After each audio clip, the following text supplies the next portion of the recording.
সেটাই করলাম বাবা। না মা সাধনা, তুই আমার কথাটা আর একটা বার বুঝবার চেষ্টা কর মা সাধনা। তুই চাইলে আমি অনেক ভালো ছেলের সঙ্গে তোর বিয়ের ব্যবস্থা। বাবা, মেয়েদের জীবনে ভালোবাসার থেকে আর কত কিছু নেই বাবা। তাই ভালোবাসাই কোনো ভালোকেই আর কোনোদিনও মেনে নিতে পারে বাবা? বলো তুমি পারে? তাই তাই তোমাকে আমি বলে দিয়ে যাচ্ছি বাবা, আমার শেষ কথা শুনে রাখো। আমি অর্জুনকে ভালোবাসি আর আমি অর্জুনকে বিয়ে করব। এটাই হলো আমার শেষ কথা বাবা, এটাই হলো আমার শেষ কথা।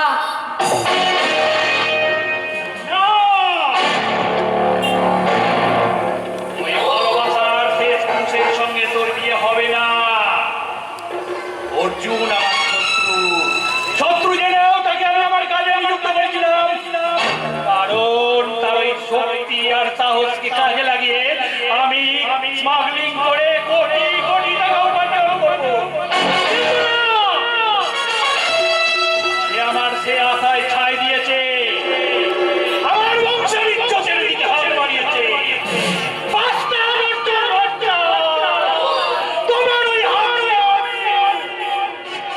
অপারেশন করে একেবারে ডাস্টবিনে ফেলে দেবেন, তাই না মিস্টার গুপ্ত? যে কাজটা তুমি করতে পারলে না, এই কাজটা তো আমাকেই করতে হবে মিস্টার রবি ব্যানার্জি। কিন্তু কেন তা করবেন মিস্টার গুপ্ত? ওই অর্জুন ভট্টাচার্যকে চাকরি দেওয়ার পর থেকে আমাদের কোম্পানির হয়ে অনেক অনেক ভালো ভালো কাজ করেছে। আমি তাকে ভালো কাজ করবার জন্য চাকরিতে নিয়োগ করিনি মিস্টার রবি ব্যানার্জি। আমি জানি যে শুধু অর্জুনকেই নয়, আমাদের কাউকে আমি ভালো কাজ করার জন্য চাকরিটা নিতে। আপনি শুধু নিজের ভালোর কথাই চিন্তা করেছেন, তাই না মিস্টার রবি ব্যানার্জি? তুমি কার সামনে দাঁড়িয়ে কি কথা বলছো জানো? আমার জীবাত্মকে সুপ্ত মনুষ্যত্বটা আমার একটু একটু করে জেগে উঠছে। ওই অর্জুনের সাথে আমার বন্ধুত্ব হওয়ার পর থেকে অর্জুনকে কাছে পেয়ে আমার সুস্থ মানুষের মতো বাঁচতে ইচ্ছা করছে স্যার। আপনার কথায় আমি যাকে সত্যি ভেবেছিলাম সেই অর্জুনই আমার স্ত্রী পুত্রকে অ্যাক্সিডেন্টের হাত থেকে বাঁচিয়েছে, আমার বাবার মনে এনে দিয়েছে স্বর্গীয় সুখ, যে সুখ আমি কোনোদিন দিতে পারিনি স্যার, কোনোদিন দিতে পারিনি। বর্তমানে অর্জুন তোমার বন্ধুর মতো, তাই না? শুধু বন্ধুর মতো নয় স্যার, আরে অর্জুন আমার ভাইয়ের মতো। কিন্তু মিস্টার রবি, বলুন স্যার। ওই মতো কথাটা বড় ভয়ঙ্কর। ওই মতোর গর্ত দিয়ে সাপের সাপ এসে বিশ্বাসের বুকে ছোবল মারে। বুঝতে পারবে যেদিন দেখবে তোমার ওই অঞ্জলি, ওই মাস্টার অর্জুন তোমার ওই ভাইয়ের মতো, বন্ধুর মতো, তোমার স্ত্রীর বয়ফ্রেন্ডের মতো হয়ে গেছে।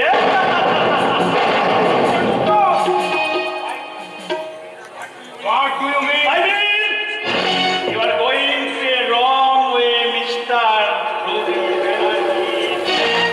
আর কথা বলছি শোনো। বলুন স্যার। তোমার স্ত্রী অঞ্জলির সঙ্গে তোমার সম্পর্ক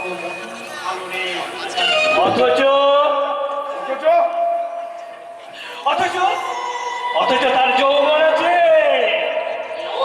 আর যৌবন তো যৌবনকে কাছে পেতে চাইবে। খুব শীঘ্রই তুমি দেখতে পাবে তোমার ওই বন্ধুর মতো, ভাইয়ের মতো মাস্টার অর্জুন ভট্টাচার্য তোমার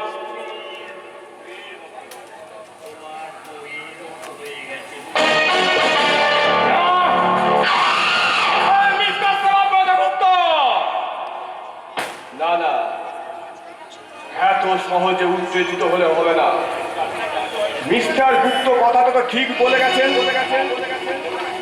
কারণ আমার চোখে তো নিজে দেখা অঞ্জলির সাথে ওই অর্জুনের সিনেমা দেখতে যাওয়া, অঞ্জলি অর্জুনকে জোর করে মিষ্টি খাইয়ে দেওয়া। না না না না, আমি আমি আর আমি আর ভাবতে পারছি না, আমি আর ভাবতে পারছি না।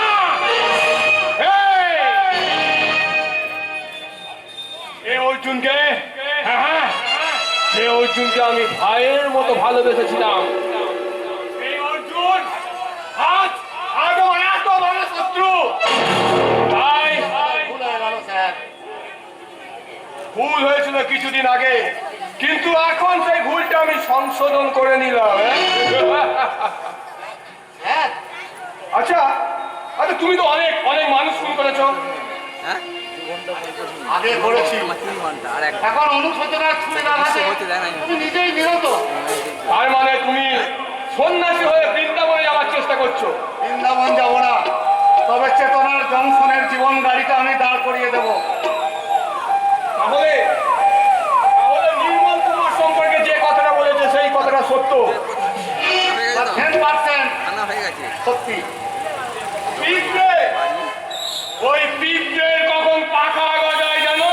জানি, মরবার জন্য বিপ্লবের পাখা বাজায়। হ্যাঁ, আর পাখা গজালেই পিঁপড়ের মৃত্যু হয়। হয় মৃত্যু। হ্যাঁ, তবুও দেশে অন্ধকার বাস্তু থেকে আলো বেরিয়ে আসতে পারে মিস্টার ব্যানার্জি। পবিত্র। কিছুক্ষণের জন্য সে আলোয় বিচরণ করে এই, অন্ধকারের যন্ত্রণা সে উপলব্ধি করতে পারে। তোমাকে আমি আমার আমার কথা শেষ করতে দিন। অর্জুন বাবুকে মারাই করার কথা স্বপ্নেও ভাববেন না। আমি আপনাদের আদেশ পালন করলাম না বলে আমাকেও পৃথিবী থেকে সরিয়ে দেওয়ার চেষ্টা করলেন না। কারণ কারণ আমি পিঁপড়ে নই, মানব সন্ধান পাওয়া একজন পবিত্র মানুষ। তাই মিস্টার সেবাব্রত গুপ্তের চাকরি ছেড়ে দিয়ে এই মুহূর্তে আমি অন্ধকার গর্ত থেকে চিরকালের জন্য বেরিয়ে চললাম। কোথায় কোথায় পালাবে তুমি? কোথায় তুমি আত্মগোপন করবে? যেখানে তুমি আত্মগোপন করবে আমি সেখান থেকে টেনে বার করে নেবো। তোমাকে আমি এটা বেশি খাচ্ছে। না না না, এ কথা পরে হবে। এখন আমার একমাত্রই কাজ অর্জুনকে মহাপ্রস্থানের পথে পাঠিয়ে দেওয়া। নির্মল, এসো নির্মল এসো, এই তোমার কথাই আমি ভাবছিলাম। ভাবতেই হবে, কারণ মিনিটের কাঁটা ঘুরলে ঘন্টার কাঁটাকেও ঘুরতে হয়। Thank you Nirmal, thank you. ওই 7 দিনের মধ্যে অর্জুনকে একবারে মহাপ্রস্থানের পথে পাঠিয়ে দিতে হবে। ব্যাস ব্যাস, হ্যাঁ, কথা এখানেই শেষ। কাজ এখান থেকেই শুরু। তাহলে কন্ট্রাক্ট কন্ট্রাক্ট ওই ওই অর্জুনের মাথাটা পড়ে থাকবে ধাপের মাঠে, পড়ে থাকবে মানিকতলার গলিতে। কিন্তু কিন্তু গুপ্তবাবুকে বলে দেবেন পাওনা টাকাটা কিন্তু এবার অনেক বেশি লাগবে। কারণ অর্জুন বাবুকে খুন করার পাওনা টাকাটা 3 ভাগে ভাগ হবে। তো 3 ভাগ? হ্যাঁ স্যার, পৃথিবীর 3 ভাগ জল, 1 ভাগ স্থল। তাই 1 ভাগ আপনার, 1 ভাগ আমার, আর 1 ভাগ আপনার সারার। কিন্তু কোনো কিন্তু নেই স্যার। 3 ভাগ জলের ভয়ে 1 ভাগ স্থল। অফিসার ভুবন ব্যানার্জি বড়ই বিপন্ন।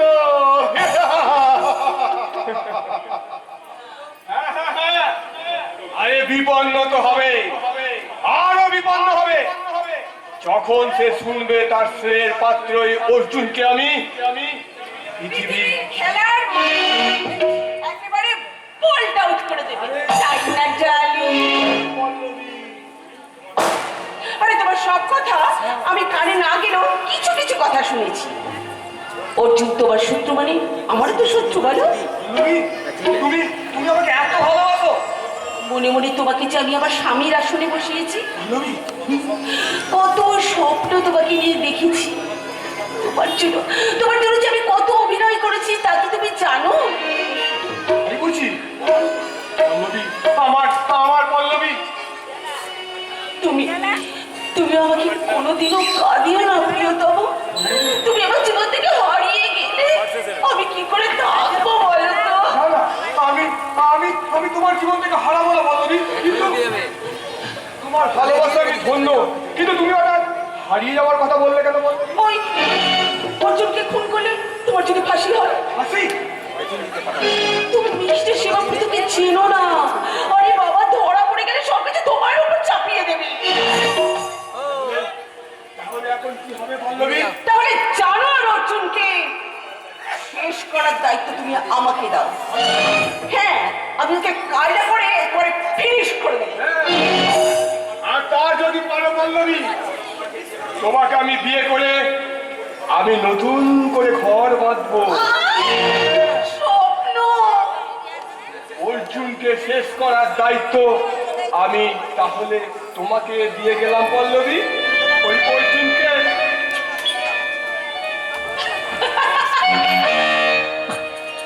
মিস্টার রবি ব্যানার্জি, আজও তুমি আবার হেরে গেলে আমার কাছে। অর্জুন, অর্জুন, তোমাকে বাঁচানোর জন্য আমি যে কি নিখুঁত অভিনয় করলাম তা তুমি দেখতেও পেলে না অর্জুন। আমি তোমাকে ভালোবেসে আমার মনের বকুলগুলো একটা একটা করে ওই মাটিতে ছড়ে গেল, তা তুমি দেখলে না অর্জুন। সবজি কুমড়ো একটা মানে আছে না তো? তবু আপনি অর্জুন বাবুকে বাঁচাতে চাইছেন কেন দিদিমণি? আমি তাকে ভালোবাসি বলে। কিন্তু তিনি তো আপনাকে ভালোবাসেন না, সে হিসেব কি আপনি করেছেন দিদিমণি? ভালোবাসার কোনোদিন হিসাব হয় না গোপালদা। পুরোপুরি হিসেব না থাকলেও দিদিমণি কিছু তো জমার খরচ থাকা উচিত। ভালোবাসায় কি কখনো দাড়ি পাল্লা ওজন করে মাপা যায় গোপালদা? কিন্তু দিদিমণি একতরফা ভালোবাসা যে সুখের হয় না। আমার একমাত্র মন ঠিক আপনার মতো একতরফা ভালোবেসে আত্মহত্যা করতে বাধ্য হয়েছে। দাদা বলে যখন দেখেছেন তখন দাদা হিসেবে একটা কথা বলছি শুনুন দিদিমণি। অর্জুন বাবু ওই বিষগুপ্তকেই ভালোবাসবে, তাকে কাদাকে বাঁচাবার মতো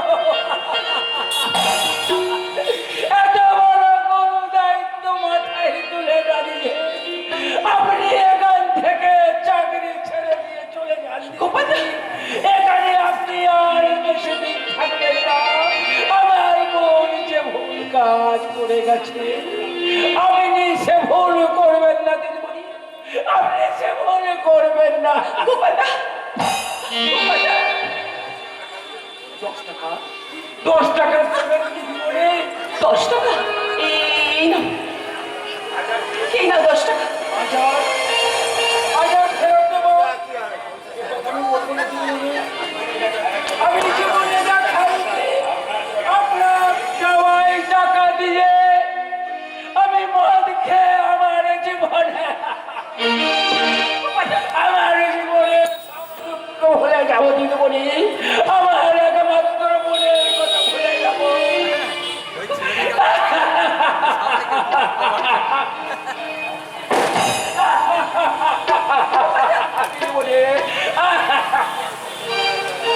গোপালদা, তুমি বোধহয় কাউকে ভালোবেসেছিলে, তাই আজ আমার দুঃখে তুমি দুঃখ পেয়েছো। কিন্তু কিন্তু তুমি তো মদকে তোমার দুঃখ ভুলে যাবে। কিন্তু আমি আমি কি করে আমার দুঃখ ভুলতে পারো গোপালদা? আমি কি করে আমার দুঃখ ভুলবো? কেউ বাহাসে সারাটি জীবন অশ্রু ঝরায় কারো বানয়ন,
অভিনয়, দারুণ অভিনয়। অভিনয়?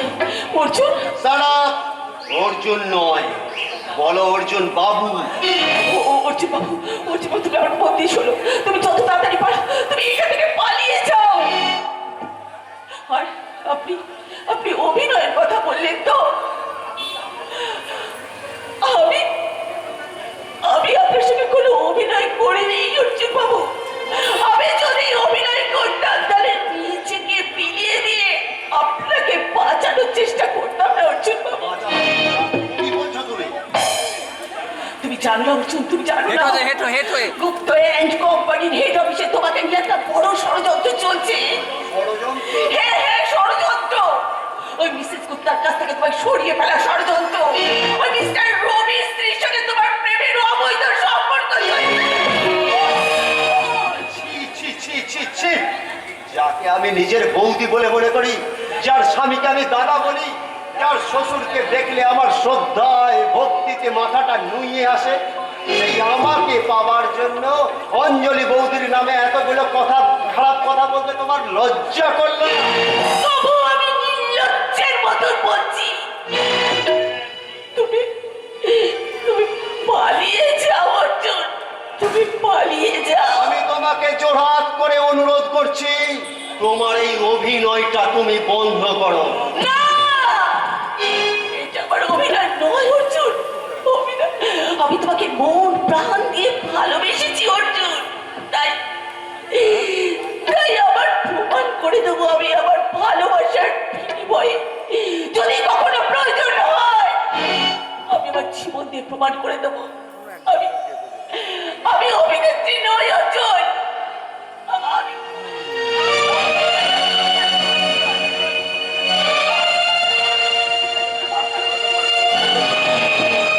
প্রেমের যুদ্ধে ব্যর্থ হয়ে পল্লবীটা একটা আস্ত নাগিনী হয়ে উঠেছে। এক্ষুনি মা চলে আসবেন সাধনার সঙ্গে আমার বিয়ের ব্যাপারে মিস্টার সেবাব্রত গুপ্তের সঙ্গে কথা বলতে। কিন্তু একটা কথা আমি কিছুতেই ভেবে পাচ্ছি না, এই নারী নাগিনী হয় কখন? যখন তার ভালোবাসার ন্যায়টিকে সে কাছে না পায় তখন। আচ্ছা, যদি কোনো কারণে তোমার সাথে আমার বিয়েটা না হয়? তোমার সঙ্গে বিয়ে আমার হবেই। ওরে বাবা, এতখানি আত্মবিশ্বাস! হ্যাঁ, আর তোমার মা তো এক্ষুনি আসছেন আমার বাবার সঙ্গে তোমার আমার বিয়ের ব্যাপারটা ফাইনাল করার জন্য। আমি জানি সাধনা সে কথা, আর সেই জন্যই তো আমি অপেক্ষা করছি। তুমি কি করে জানলে? আরে মা একটু আগে অফিসে ফোন করেছিলেন, কিন্তু আমি একটা অন্য কথা ভাবছি সাধনা। কিছু শোনো, সব ভাবনা পরে ভাবা যাবে, এখন শুধু তুমি আমার কথা ভাবো আর আমি তোমার কথা ভাবি আর বলি চিরদিনই তুমি যে আমার যুগে যুগে আমি তোমারই, চিরদিনই তুমি যে আমার যুগে যুগে আমি তোমারই।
ওই ভয় করলে কিন্তু জয় করা যাবে না।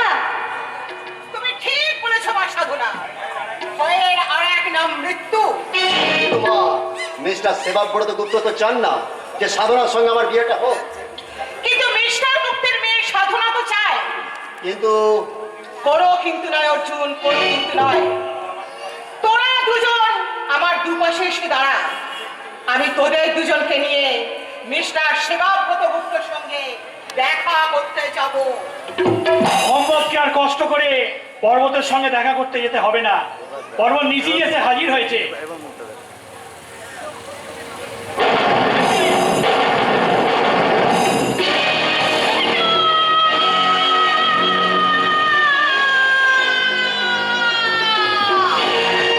মা, কি হলো? মিস্টার সেবাব্রত গুপ্ত সাধনার বাবা। না! এতদিন যে কথাটা আমি তোর কাছে গোপন করে রেখেছিলাম, আজ আমি তোকে সেই কথাটা বলছি অর্জুন। ভালো করে মনে রাখ, ওই শয়তানটাই তোর মায়ের ইজ্জত কেড়ে নিতে চেয়েছিল। আর ওই শয়তানটা ছলনাতেই আজ আমার সোনার সংসার ভেঙে তছনছ হয়ে গেছে। ওই চরওয়ারটার নাম সেবাব্রত গুপ্ত নয়, ওই শয়তানটার মুখোশের আড়ালে লম্পট শয়তান নিখিল গুপ্ত। মিথ্যা কথা, মিথ্যা কথা। তুমি তুমি ঠিক বলছো তো মা। তুই আমার আগে শোন অর্জুন, ওই নিখিল গুপ্তের আভিজাত্যের ইজ্জত, অহংকারের ইজ্জত, ওই সাধনাকে তুই ছিনিয়ে নিয়ে আয়। না, আমি আমার জীবনের শেষ সম্বল সাধনাকে ছাড়বো না। মিস্টার গুপ্ত, এই মুহূর্তে আমি আমার জীবনের সিস্টেমটাকে চেঞ্জ করে আমি তোমার মেয়েকে তোমার হাত থেকে ছিনিয়ে নিয়ে আমি নেব আমার মায়ের অপমানের প্রতিশোধ, নিদারুণ প্রতিশোধ। পারবি না রে জানোয়ার, পারবি না। সাধনা আমার মেয়ে। বাবা, বাবা, তুমি যে আমার জন্মদাতা সেটা ভাবতে আজ আমার ঘেন্না করছে, ঘেন্না। সাধনা করো, মৃত্যুর জন্য সাধনা করা রেখে দুঃখ। আজ থেকে তুমি আমার শত্রু, এই সমাজের মহা শত্রু। তাই তোমার মতো শত্রুকে বাঁচিয়ে রেখে পৃথিবীর মাটি আর আমি কলঙ্কিত করবো না। আজ আমি সাধনাকে নিয়ে চললাম, এবার যেদিন আসবো সেদিনই। এক্ষুনি থানায় আসছেন, যেমন করেই হোক সেই কালপ্রিট অর্জুন ভট্টাচার্যকে ধরতেই হবে। দরকার নেই স্যার, আমরা নিজেরাই চলে এসেছি। তোমরা এই, তোমরা নয়, আপনারা বলুন। আপনি সাধনা দেবীকে নিয়ে পালিয়ে এসেছেন। না, উনি আমাকে নিয়ে বাড়ি আসেননি, আমি নিজে এসেছি, ওর হাত ধরে চলে এসেছি। আমার বাবার কুসংস্কারের কারাগার থেকে আমি অর্জুনের হাত ধরে পালিয়ে গেছিলাম। কথাগুলো, এই কথাগুলো আপনাদের ডায়েরিতে বেশ সুন্দর করে লিখে নিন। হ্যাঁ, আমাদেরকে খোঁজবার একদম চেষ্টা করবেন না অফিসার, কারণ কারণ আইনের চোখে আমরা সাবালক সাবালিকা। ভারতীয় দণ্ডবিধির কোনো ধারায় আমাদের আটকে রাখতে পারে না। আচ্ছা, এখন চলি। নমস্কার।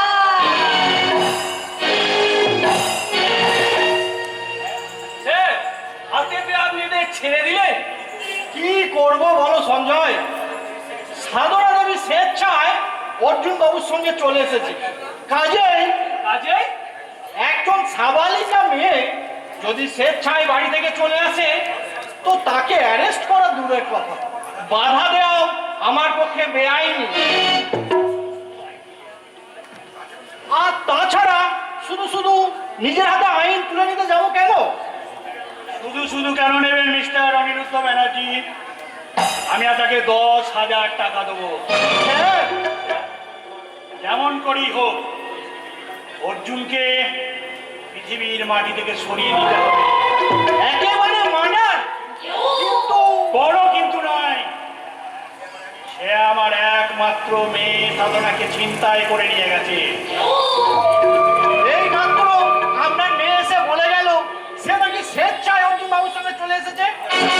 আপনাকে 30,000 টাকা দেবো। ওই স্বেচ্ছায় শব্দটা ডায়েরি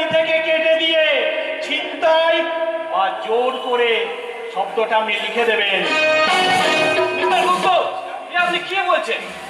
সেই সঙ্গে লিখে দেবেন, সাধনাকে অর্জুন একা চিন্তাই করেনি, তার সঙ্গে ছিল বিখ্যাত গুন্ডা ওই পবিত্র রায়। তাতে আপনার কি লাভ? পুলিশের চাকরি করেন মশাই, পলিসি জানেন না।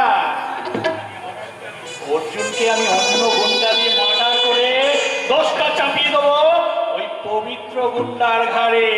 হ্যাঁ, হ্যাঁ। আর প্রচার করে দেব সাধনার ইজ্জতকে আগে লুট করবে এই নিয়ে মারামারি করতে করতে ওই বিখ্যাত পবিত্র গুন্ডা অর্জুনকে মার্ডার করেছে।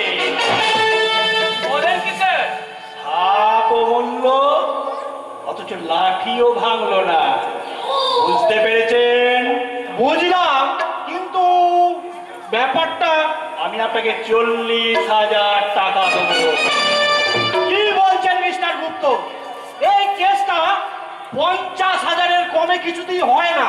ঠিক আছে, ঠিক আছে, আপনার যখন 50,000 টাকা চাই আমি আপনাকে 50,000 টাকাই দেবো, কিন্তু খুব সাবধানে কাজটা করতে হবে। আর শুনুন, বলুন। কায়দা করে এই ভুবন ব্যানার্জিকে দিয়ে আমাকে একটা শক্ত প্রোটেকশন দেওয়ার ব্যবস্থা করতে হবে। থানা থানা শুনুন, বলুন।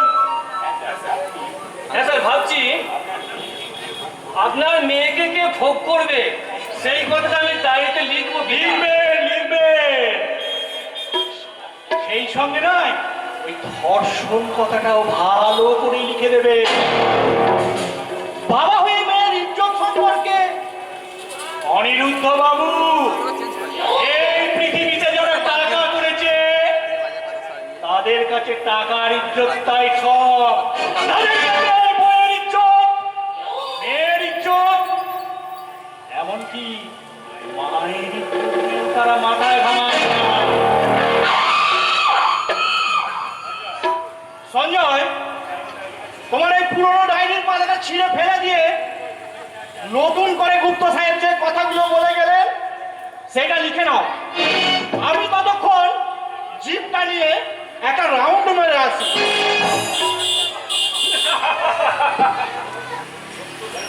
সত্য সেলুকাস, কি বিচিত্র এই দেশ!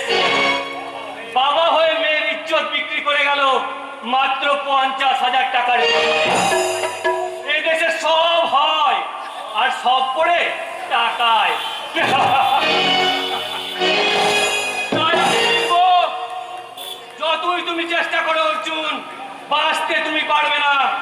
আইনের সঙ্গে অর্থের যুদ্ধে তুমি কখনোই অস্ত্র খুঁজে পাবে না। জীবনের চরম মুহূর্তে তুমি তোমার ধৈর্য, সংযম, মাতৃ নিষেধ ভুলে যাবে। তুমি তোমার ওই সংযমের রথের চাকা গ্রাস করবে রাক্ষসী টাকা। তুমি অকালে হারাবে প্রাণ।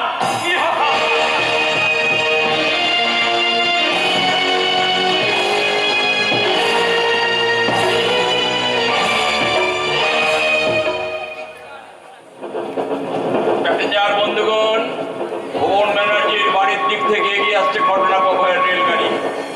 আচ্ছা প্যাসেঞ্জার বন্ধু, আপনারা কি চান না এই 14 নম্বর স্টেশনে গাড়িটাকে দাঁড় করিয়ে দিয়ে এখানে কি ঘটনা ঘটবে নিজের চোখে দেখতে? ভুবনবাবুর বড় ছেলে রবি অর্জুনের সঙ্গে ওই অঞ্জলির সম্পর্ক নিয়ে সন্দেহ শুরু করেছে, কিন্তু ভুবনবাবু কিন্তু অর্জুনকে নিজের ছেলের মতো ভালোবাসে। আর অঞ্জলি অঞ্জলি তো অর্জুনকে নিজের দেওয়ারের মতো ভালোবাসে। অথচ দেখুন, ওরা কেউ জানে না ওদের সঙ্গে অর্জুনের কি সম্পর্ক।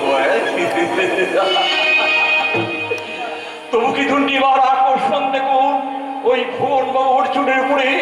কি দেখুন, অপরিচিত পুত্রের জন্য পিতার মুখে কি নিদারুণ যন্ত্রণা। নিজের চোখেই আপনারা দেখুন।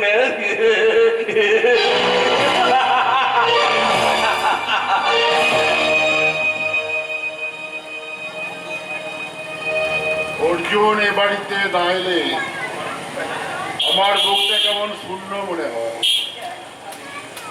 অর্জুনকে একদিন না দেখলে মনে হয় অনেক দিন দেখি। অথচ শুনেছি অর্জুন এখানে প্রায়ই আসে। আমার ছেলে, বৌমা, নাতি সবাই ওকে ভালোবাসে। একটা অপরিচিত ছেলের উপর আমার এত মায়া কেন? কেন এত আকর্ষণ?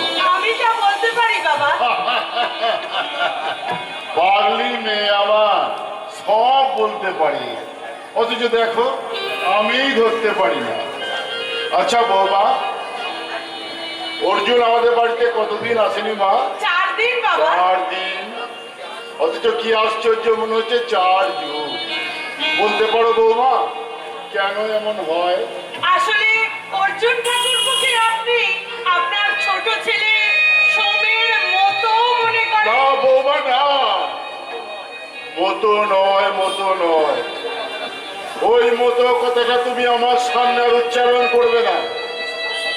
ওই অভিশপ্ত শব্দটা আমার জীবনটাকে ছিঁড়ে খুঁড়ে একসা করে দিয়েছে।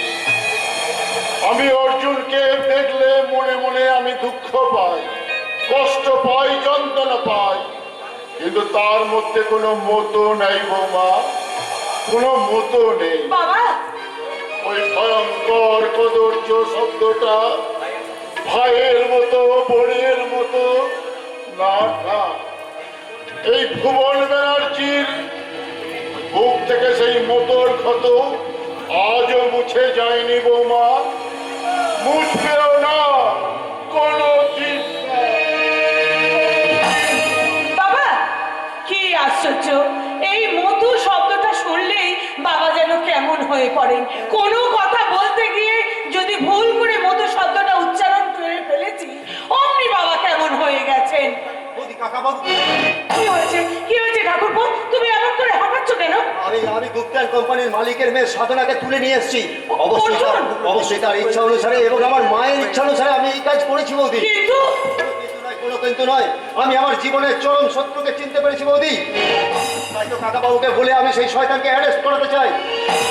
আমি আজকে আমি চিনতে পেরেছি বৌদি। আমার মায়ের জীবনটাকে ছিন্ন ভিন্ন করে দিয়েছিল ওই সেবাব্রত গুপ্তের লোকটা, যার আসল নাম নিখিল গুপ্ত। গুপ্ত হ্যাঁ বৌদি, হ্যাঁ, আমি কাকাবাবুকে বলে ওই লোকটাকে আমি অ্যারেস্ট করাবোই। আর কিন্তু প্রমাণ ছাড়া তো কোনো কাজই হবে না ঠাকুরপো।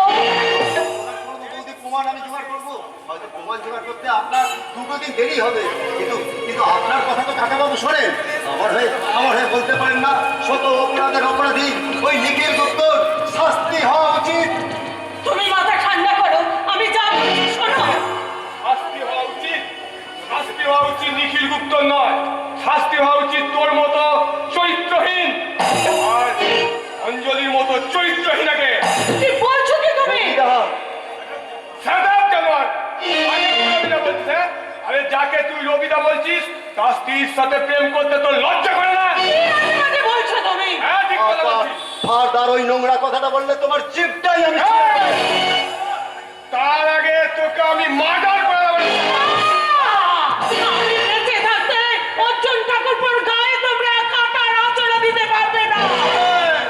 তার আগে তোকেও মার্ডার করে দেবো রে। হ্যাঁ শোনো রবি ব্যানার্জি, আমার জন্য যদি বৌদির গায়ে কোনো অত্যাচারের হাত পড়ে আর আমার জন্য বৌদিকে যদি তুমি নোংরা কথা বলো, তাহলে তোমার নোংরা মুখটা আর ওই অত্যাচারের হাতটা আমি ভেঙে ভেঙিয়ে মুচড়ে দিয়ে যাবো। কথাটা মনে থাকে যেন।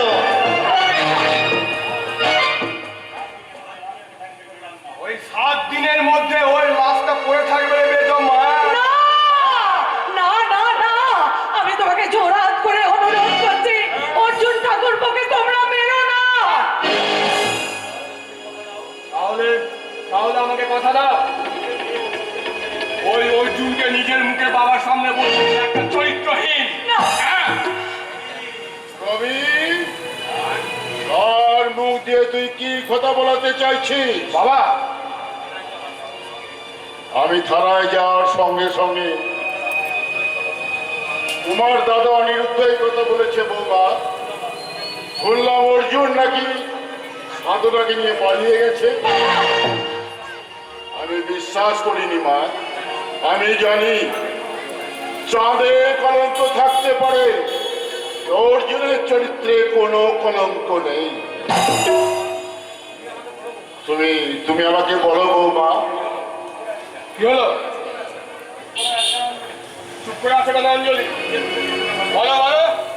নিজের মুখে বাবাকে কথাটা বলো। আর যদি না বলো তাহলে না, আমি বলছি। বাবা বলো বৌমা বলো। কি হলো বলো। এ বলো, চুপ করে আছো। বাবা বৌমা বাবা